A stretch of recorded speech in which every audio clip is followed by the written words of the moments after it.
Bon. Peinture, chaleur, haute chaleur, max. C'est cool. Mais elle est tellement liquide qu'elle fait des petits coulis. Fait que si jamais vous avez envie d'essayer comme moi de peinturer vos exhausts avec ça, soyez prudents. Fait que je vous montre où je suis rendu.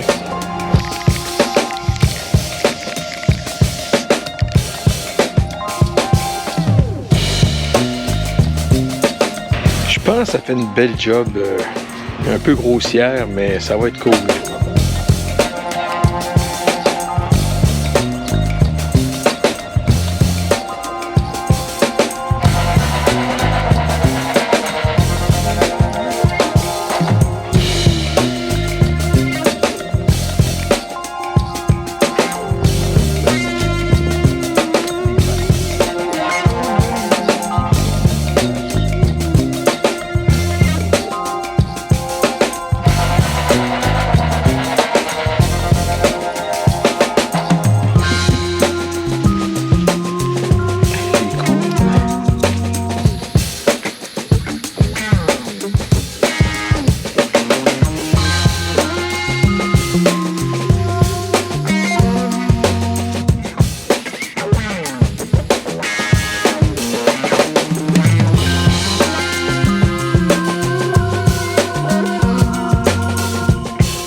Bon ben, j'ai fini ma roue d'en avant. J'ai enlevé le tape sur tous les 36 pokes.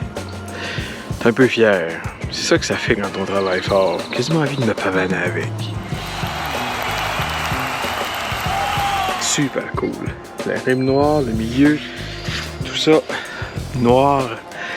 Pas mat cette fois-là. Noir lustré. Pour faire un petit contraste avec le restant du noir mat. Ça va être super beau. Je vais aller installer ça sur la moto. Parce que je vais avoir besoin de la sortir du garage. Question de laver le derrière puis éventuellement d'enlever la roue.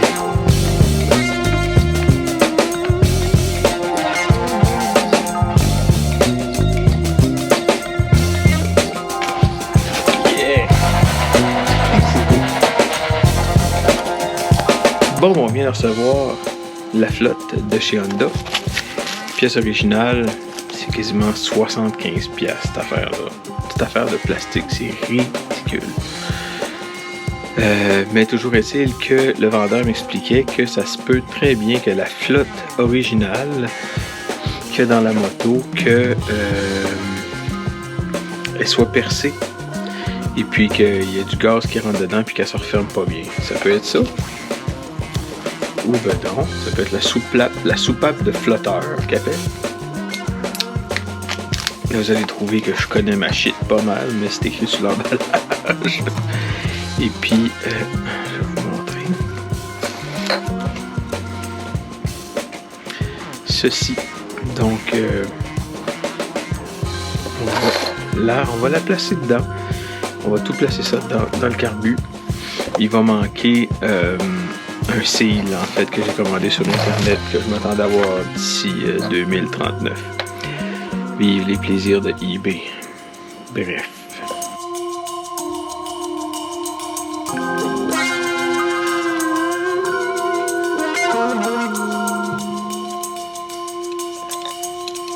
Alright. Alors, aujourd'hui, je nettoie le moteur. Et puis, j'ai une petite recette qui marche vraiment bien. Du dégraissant mélangé avec du CLR et du liquide à vaisselle. Alors, je mets ça dans une chaudière et puis je mets pas d'eau en fait. Puis, surprenamment, ça enlève tellement de choses, mais je veux voir justement avec le CLR si je suis capable d'enlever ce qui ressemble à du calcaire un peu sans avoir besoin d'enlever des morceaux. Voilà. Cette partie-là, je l'ai nettoyée. Celle-là aussi. De l'autre côté, les pas. Puis, c'est ces parties-là ici que je veux voir si je peux enlever ces genres de trucs blancs qui ressemblent à du calcaire. Puis après ça, ben, je vais m'attaquer à toutes ces cochonneries-là pour enlever la roue d'en arrière. Paraît que j'avais d'avoir ma toge. Parce que je fais vraiment du travail de moine.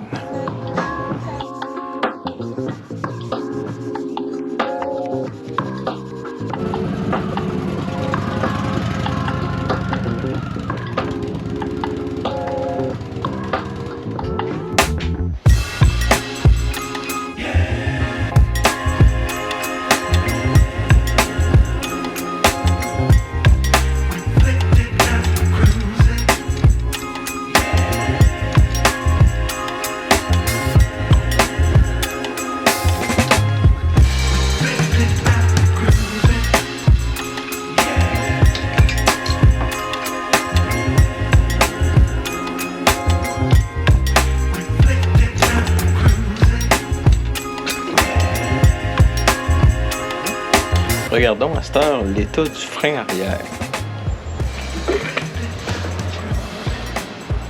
Ça a l'air pas pire. Très épais, un peu de rouille. Mais le frein est quand même assez épais là. Donc c'est cool. Je pensais avoir à changer ça, mais finalement je pense qu'on va garder ça de même. Pas besoin de changer. C'est quasiment à se demander s'il fonctionne. Mais oui. Frein en bon état. Super. Fait qu'on va y faire le même traitement que celui d'en avant. Bon ben, un de plus.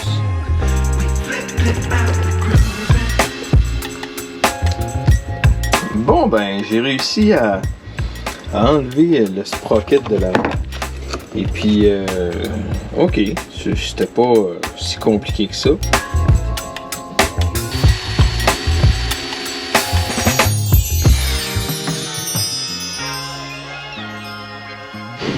Ici, j'ai continué à faire la roue d'en arrière. C'est quand même cool, ça s'en vient. J'ai tout nettoyé, les spokes, il me reste le milieu à nettoyer aussi, mais j'ai plus de batterie, donc ça s'en vient. Vu que je vais détaguer officiellement la moto, c'est-à-dire qu'il n'y aura pas de signe Honda sur la tank, je vais repeindre la tank au complet et les couvercles de côté aussi. Noir lustré. C'est parti.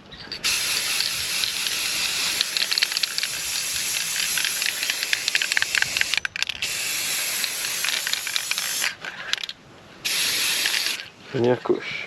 Donc, j'ai quand même envie de taguer la moto. Et puis, la moto servait à l'époque de moto dans une école de conduite. Et son numéro était le numéro 18.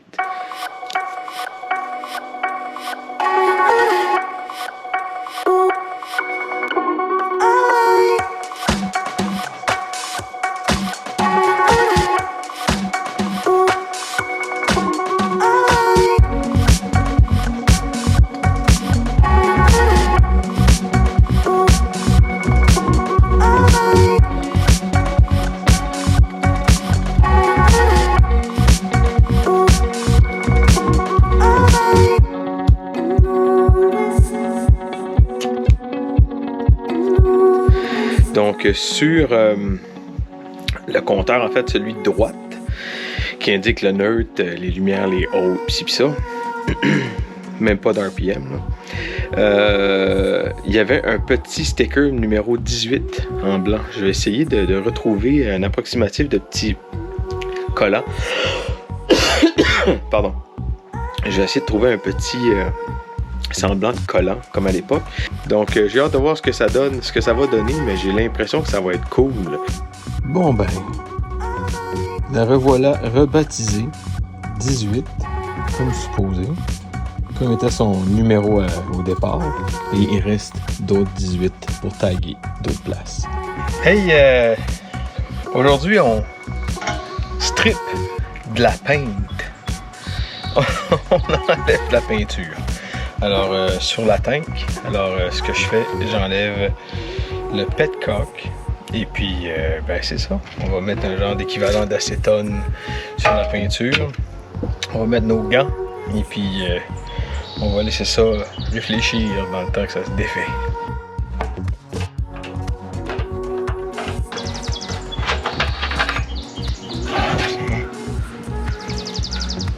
C'est juste ça. Peut-être y faire un petit nettoyage, puis avec du nettoyant carburateur aussi, là, il y a un petit peu de rouille dedans.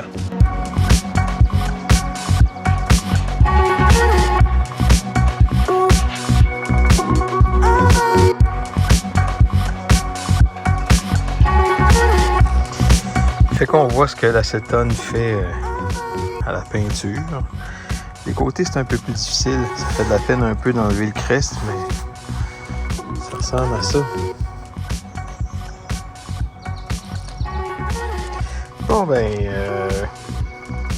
la peinture est pratiquement toute enlevée. J'ai passé le papier sablé là-dessus. Maintenant, je vais laver au savon pour enlever tous les corps gras. enlever toute la poudre, tout ce qu'il y a enlevé. Ça ici, je vais probablement travailler dessus tantôt aussi pour enlever ça ici. C'est tout ce qui restera à faire. Et on va mettre de la potée dans les trous. Voilà, surtout ce côté-ci où il y a un gros trou. Bref, voilà. Bon, petite fuite d'essence au bout de mon doigt. Je sais pas si la GoPro arrive à... Mais le petit point noir qu'il y a en avant de mon doigt, c'est un trou. C'est un trou. Donc l'essence s'échappe par là. Donc ça veut dire que la peinture et le vernis empêchaient ça. De toute façon, cette petite bulle-là en bas, j'imagine, c'est là où reste l'essence. Fait que quand c'est après plusieurs années de loyaux service, c'est normal que ça gruge puis que ça vienne qu'à briser. Alors, on va utiliser du GB Well pour essayer de feutrer ça, en espérant que ça fonctionne.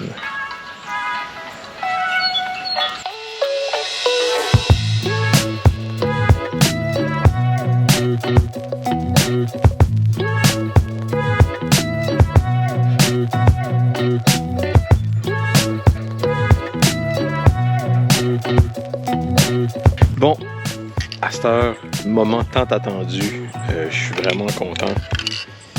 Yeah! Solo de percussion africaine.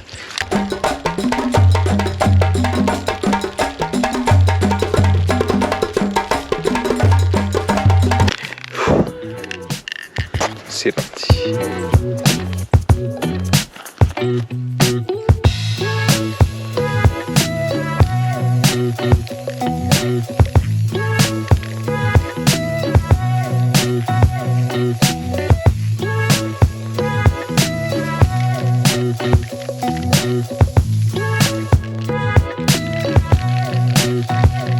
Le noir lustré fait vraiment pas une belle job, je sais pas pourquoi.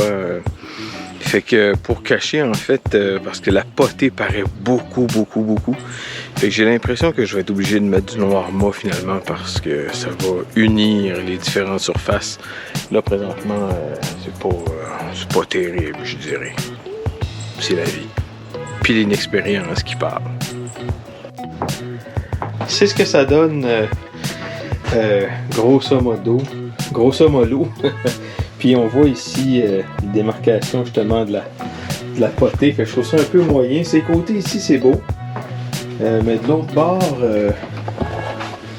on voit un peu la potée ici aussi. T'sais, on voit où il y a eu des spots de potée. Fait que tu sais, c'est pas terrible. Avec le chiffre que j'ai envie de mettre ici, ça va comme amener l'attention ailleurs. En tout cas, à voir.